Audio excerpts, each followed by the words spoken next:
The world of our main character was a predictable one. Let me introduce you to Elara Vance.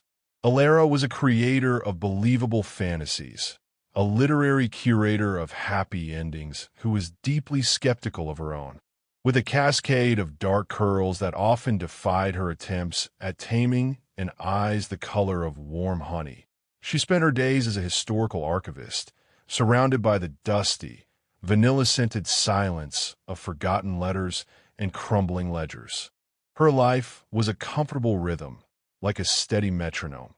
The soft shush of a page turning, the precise click of her computer keys, the predictable walk home to her studio apartment, where the only greeting was the blinking light on her answering machine, her mother gently inquiring about her love life, or lack thereof.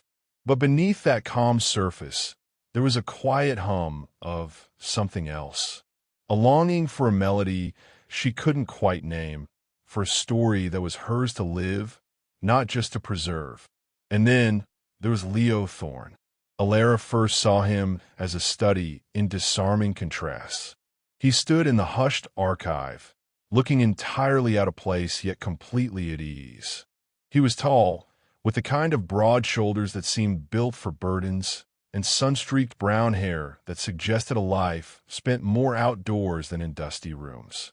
But it was his eyes that held her, a startling, clear blue, like a summer sky, yet shadowed by a depth that felt ancient. He moved with a quiet confidence that wasn't arrogant, but weary.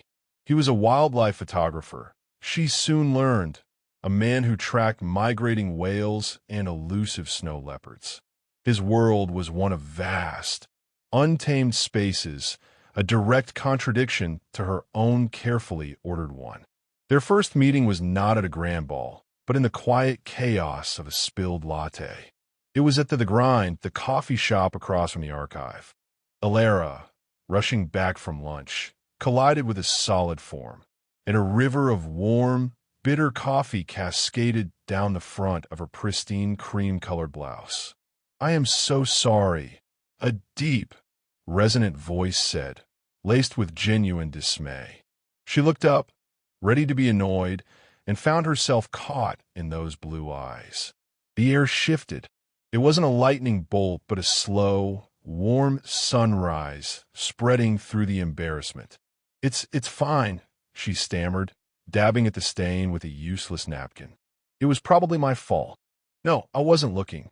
I was distracted." He gestured vaguely, a faint, apologetic smile touching his lips. "Please, let me buy you a new one. And the coffee. And your dry cleaning. And your next 10 coffees." Elara laughed, a real, unguarded sound she hadn't heard from herself in a while. His smile does something to his eyes, makes the shadows retreat, she thought. 10 coffees might be overkill, but a replacement would be nice. Days turned into weeks, and chance encounters became deliberate ones. Leo started frequenting the archive, claiming he was researching a book on historic shipwrecks, a flimsy excuse that made Elara's heart flutter. Their conversations were a delicate dance, a mix of light-hearted banter about his terrible handwriting and her encyclopedic knowledge of 18th-century trade routes, and moments of surprising vulnerability. One afternoon, they found themselves on a park bench, the late sun dappling through the oak leaves. They were sharing a bag of roasted almonds, watching children chase pigeons. "I don't get it," Elara said, leaning back. "You spend months in the Arctic silence, and yet you seem perfectly happy here in all this city noise." Leo popped an almond into his mouth, considering. "The silence out there, it's loud. It's full of wind and whale song and the creak of ice. This," he said, gesturing to the city around them, "is a different kind of music, and lately I'm finding the melody quite captivating." His gaze was on her, and she felt a blush creep up her neck. He's just being charming, she thought. Men like him aren't real. They're protagonists in novels. What could a man who's seen the aurora borealis possibly find interesting in a woman whose biggest adventure is deciphering cursive? The spark came when a sudden gust of wind snatched the papers from her lap. As they both scrambled to collect them, their hands brushed over a sheet. He didn't immediately pull away. Instead, his fingers gently closed over hers for a heartbeat. "You have a smudge of ink," he said softly, his thumb grazing the side of her hand. Right there. The world narrowed to that single point of contact. His hand is warm and rough, not like the hands of the academics I know, Elara thought, her breath catching. It was in the way Leo laughed at her terrible, pun-filled jokes, as if they were the wittiest things he'd ever heard. It was the way Elara noticed the small, almost invisible scar cutting through his left eyebrow and didn't ask, but simply filed it away as a precious piece of his map. They were building a universe for two, word by word, glance by glance. This new connection became the brightest color in their lives. The perfect moment was a spontaneous trip to the coast. They'd walked along the shore at midnight, the bioluminescent algae glowing a magical, electric blue in the waves with every step they took. He'd stopped her, turned her to face him, the otherworldly light reflecting in his eyes. He didn't kiss her, not then. He just looked at her, his expression full of such raw, unguarded wonder that it stole her breath. "Elara," he'd whispered, her name a prayer on the wind. This, she thought, this is what I've been waiting for. This is the melody. In that moment, she felt more seen, more real than she ever had in her life. But every sun cast a shadow. The conflict, when it came, was a dual force, an external pressure and an internal fear. Elara's family, traditional and loving, was pressuring her to settle down. An old, suitable boyfriend from her past was circling back, and her parents' 40th anniversary party was looming, an event where she was expected to arrive with a partner. Simultaneously, Leo was being offered a year-long assignment in the Amazon, a dream project. He was pulling away, the shadows in his eyes deepening. It started small, a crack in their beautiful foundation.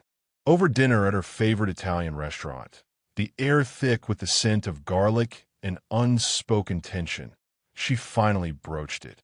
"My parents' anniversary is in 3 weeks. It's a big deal. Black tie. I was hoping you'd come with me." Leo stared at his plate, pushing a mushroom around with his fork. "Elara, you know the Amazon project. The logistics are a nightmare to plan. I might be gone before then. It's one night, Leo. One night to meet my family." Her voice was tighter than she intended. "It's not just one night," he said, his voice rising before he reined it in. It's a statement. It's me walking in there as your boyfriend." The words sounded foreign, dangerous on his tongue. "What's so terrifying about that?" she asked, her heart cracking. "He's looking for a way out. I was just a temporary stop on his itinerary. I'm not the man you think I am, Elara. I have things in my past." He looked truly tormented. "So tell me, let me in. Why won't he let me in? I've given him every part of me." But he just shook his head, his guard slamming back into place. The distance between them wasn't measured in miles, but in the chasm of that restaurant table, in unreturned texts the next day, and in conversations that now danced around everything that mattered. The comfortable silence they once shared became heavy and loud. The low point is a cold, quiet place. For Elara, it was her apartment, filled with the ghost of him. A half-finished cup of his favorite tea sat cold on her counter. A book he'd lent her, on ocean currents, lay open on her sofa.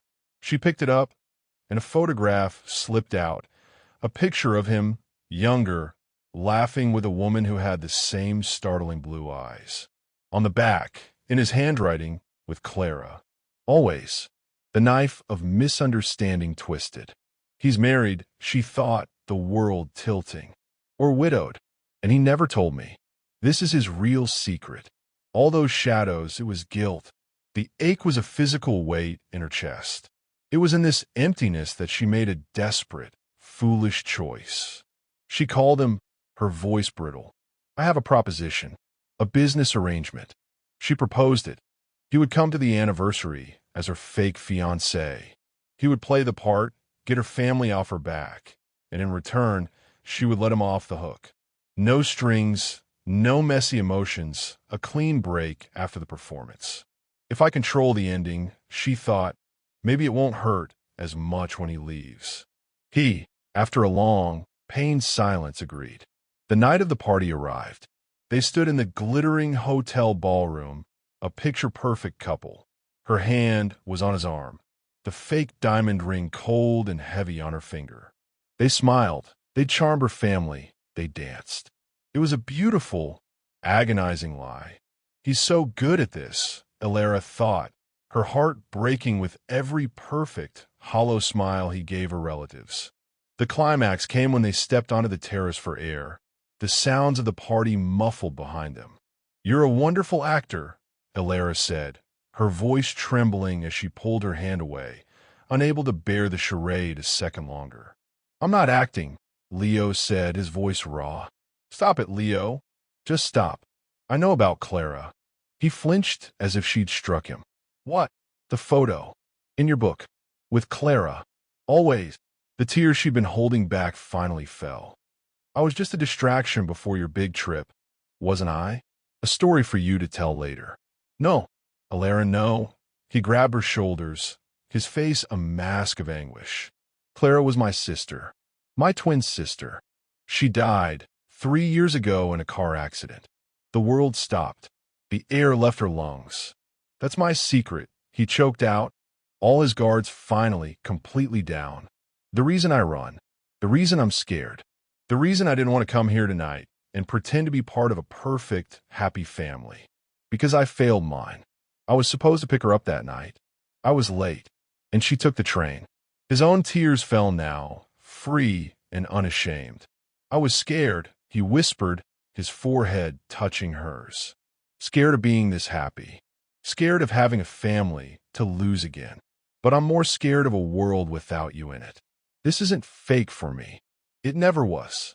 The resolution wasn't an erasure of their problems, but a promise to face them together. Elara cupped his face in her hands, wiping his tears with her thumbs. The cold, fake ring pressed against his cheek. "Oh, Leo," she breathed, her own tears falling freely. "I'm so sorry. I'm so sorry you carried that alone." She pulled the ring off her finger and dropped it into her clutch purse, a silent, powerful end to their pretense. They stood there, wrapped in each other, the pretense and the pain washing away, leaving only the raw, honest truth of their love. "You didn't fail anyone," she whispered into his chest. "And you don't have to run anymore. Not unless I'm running with you." Weeks later, life had found a new, more beautiful rhythm. He didn't take the Amazon assignment. Instead, he took a job with a local conservation agency and started a photography project on urban wildlife, finding the wildness in the city he'd learned to call home. The final, poignant scene is not a dramatic kiss, but a quiet morning in her apartment. Sunlight streams in. Leo is at the small table, sketching out shot ideas, the photo of him and Clara now framed and sitting proudly beside his laptop, a part of his history finally integrated into his present. Elara is making coffee, humming. She brings him a mug, her hand resting on his shoulder. He covers her hand with his, leaning into her touch. No words are needed. The ring she wears now is a simple, braided gold band, a symbol of a promise, not a performance. Their story proved that love isn't about finding a perfect person, but about seeing an imperfect person perfectly. It's about two separate melodies, one of quiet order, one of restless grief, finding a harmony that only they can create.